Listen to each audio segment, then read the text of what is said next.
Hello guys, last time हमने relational operators देखे थे। हमने देखे थे कि कौन कौन से साइंस हमारे पास रिलेशनल ऑपरेटर्स के लिए यूज़ होते हैं।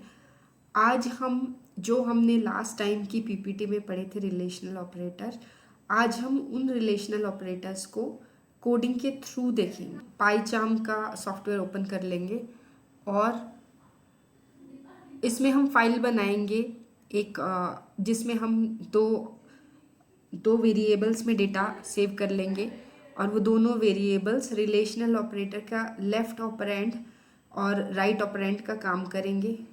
तो अभी ये कोड हम देखते हैं और फिर हम देखेंगे जो डिफरेंट डिफरेंट रिलेशनल ऑपरेटर्स होते हैं हमारे पास, उन रिलेशनल ऑपरेटर्स को हम जब कोड लिखते हैं, जब उन रिलेशनल ऑपरेटर्स का यूज़ करते हैं तो वो हमें आउटपुट क्या देते हैं। तो अभी हम इसमें न्यू फाइल बना लेते हैं।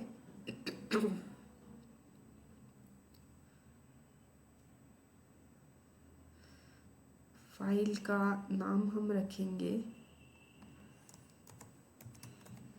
रिलेशनल ऑपरेटर्स,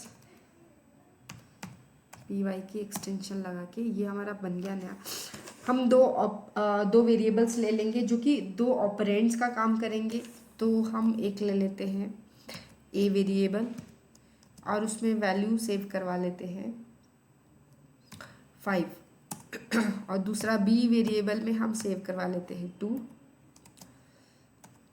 अब हम देखेंगे डिफरेंट डिफरेंट रिलेशनल ऑपरेटर्स।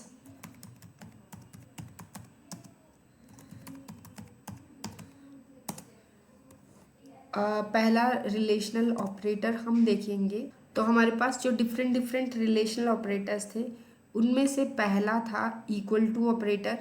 तो हम इस इक्वल टू ऑपरेटर को देख लेंगे अभी। तो हम अपने कोड में ए और बी वेरिएबल्स लिए हैं। इक्वल टू ऑपरेटर का एग्जांपल है, एक ऑपरेंड लेते हैं लेफ्ट साइड पे और राइट साइड पे दूसरा ऑपरेंड लेते हैं, बीच में हम ऑपरेटर का यूज़ करते हैं। तो हम एक ऑपरेंड लेंगे, बीच में हम अपना ऑपरेटर लगा लेंगे, सॉरी ऑपरेटर लिया और ये हम इसको इवैल्यूएट कर रहे हैं। तो ये इवैल्यूएट करने के लिए हम इसको डायरेक्ट प्रिंट में लिख सकते हैं। तो इसकी जो भी वैल्यू होगी ए इक्वल टू बी, वो वैल्यू हमें प्रिंट होके आउटपुट में दिख जाएगी। और अगर लास्ट ट्यूटोरियल आप देखोगे तो मैंने उसमें बताया था कि रिलेशनल ऑपरेटर की आउटपुट हमेशा बूलियन वैल्यू होती है और बूलियन वैल्यू होती है या तो ट्रू या फिर फॉल्स। तो ए इक्वल टू बी की वैल्यू ट्रू होगी जब ए की वैल्यू बी के बराबर हो। अभी यहाँ पे देखेंगे तो ए की वैल्यू है 5, बी की वैल्यू है 2। तो जब हम इसको प्रिंट कराएंगे ए इक्वल टू बी, ऑब्वियसली जो लेफ्ट ऑपरेंड है ये वाला ए और जो राइट ऑपरेंड है बी, ए और बी ऑपरेंड्स की वैल्यूज बराबर नहीं है। ए की वैल्यू है 5 और बी की वैल्यू है 2। तो 5 और 2 बराबर नहीं है। तो जब हम इसे रन कराएंगे और इसकी आउटपुट देखेंगे, इसे कंपाइल करके इसकी आउटपुट देखेंगे तो इसकी फॉल्स आ रही है। तो हमारे पास आनी चाहिए थी ट्रू, लेकिन ये आ रही है हमारे पास फॉल्स। क्यों? क्योंकि लेफ्ट ऑपरेंड जो ऑपरेटर है वो ऑपरेंड की वैल्यू ट्रू तब होगी जब लेफ्ट ऑपरेंड और राइट ऑपरेंड इक्वल टू है। तो ये ऑपरेंड का नाम है इक्वल टू और इसका मतलब है कि लेफ्ट ऑपरेंड की वैल्यू और राइट ऑपरेंड की वैल्यू बराबर होनी चाहिए। अगर बराबर नहीं है तो आउटपुट आएगी फॉल्स, और अगर ये इक्वल हो जाती है, हम इन दोनों को सपोज 5 करते हैं, तो आउटपुट अभी हमारे पास 5 के बराबर है तो आउटपुट आ गई ट्रू। तो ये तब ट्रू आएगी, ये ऑपरेंड हमें बताता है कि लेफ्ट ऑपरेंड और राइट ऑपरेंड की वैल्यूज बराबर हो तो ही आउटपुट ट्रू आएगी।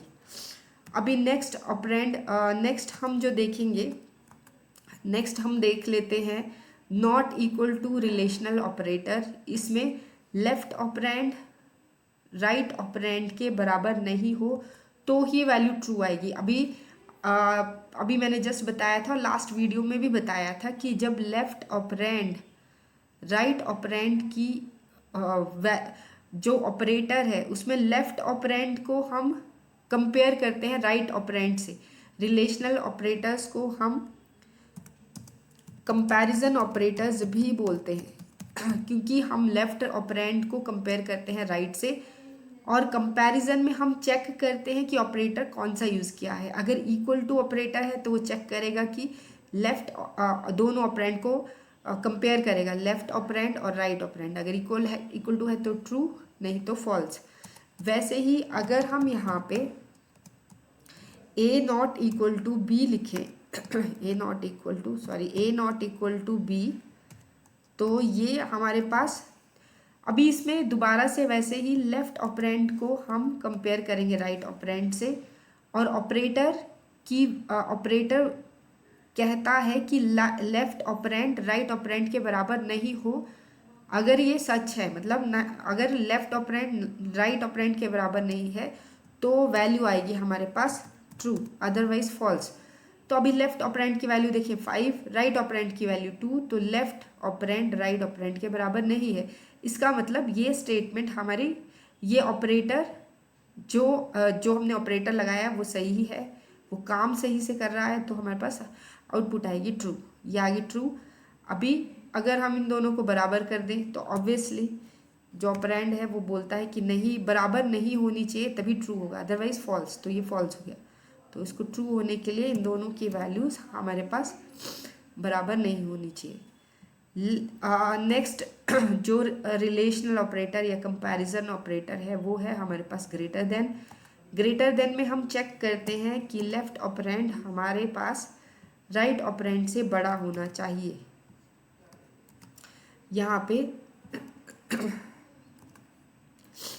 हम ग्रेटर देन का इक्वल कर ग्रेटर देन साइन का, अभी a is greater than b। अभी a की वैल्यू अगर हम देखें तो 5 है और b की वैल्यू देखें तो 2 है, तो 5 इज़ ग्रेटर देन b, ये ट्रू आना चाहिए हमारे पास, तो ये ट्रू आ गया। अब अगर मैं यहाँ पे 6 ले लूँ तो ये लेफ्ट ऑपरेंड राइट ऑपरेंड से बड़ा नहीं है, तो ये यहाँ पे फॉल्स हो जाएगा। तो ये हमारे पास ट्रू करने के लिए हमको इसे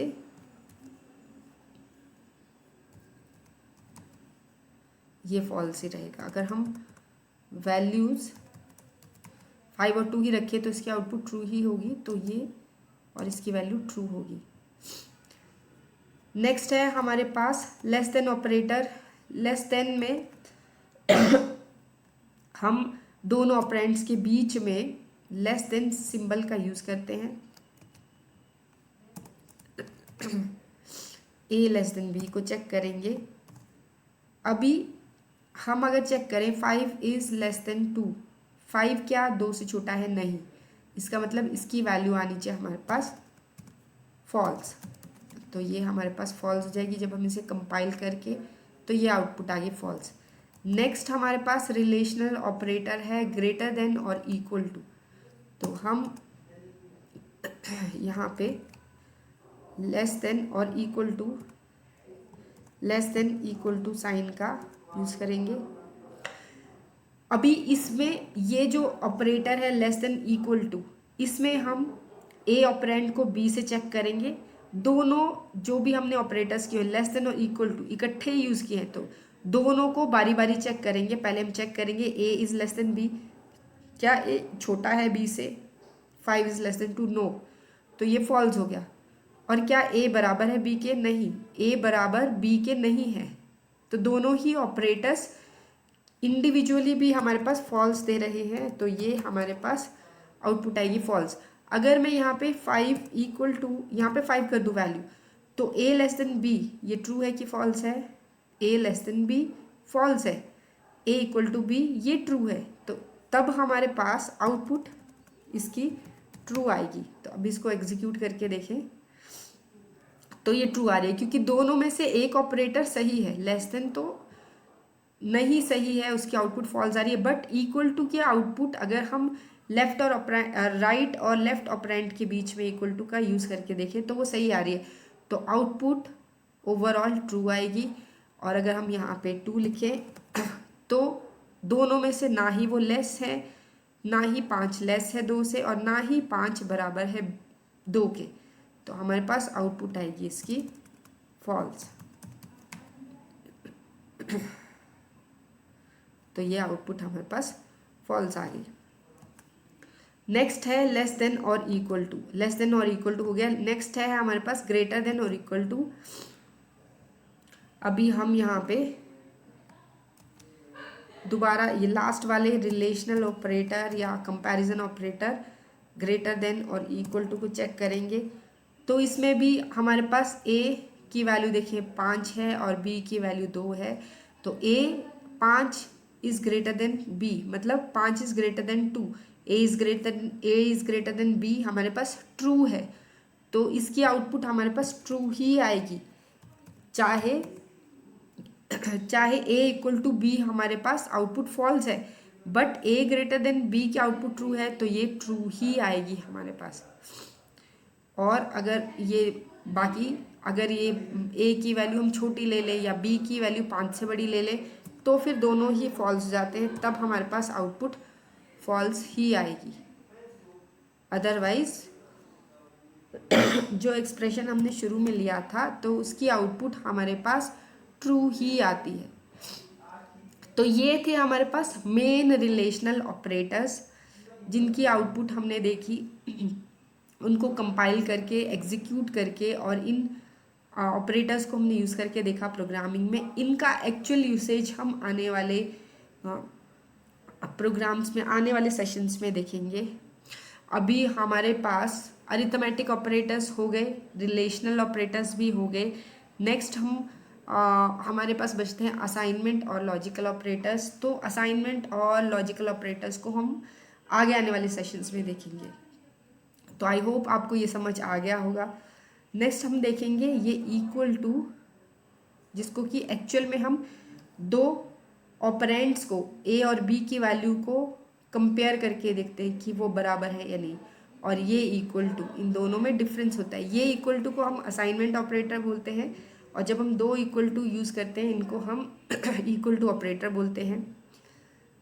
ये एक्चुअल में जब मैथ्स में यूज़ करते हैं ये इसमें और इसमें थोड़ा डिफरेंस रहता है, तो ये हम आगे आने वाले सेशंस में देखेंगे।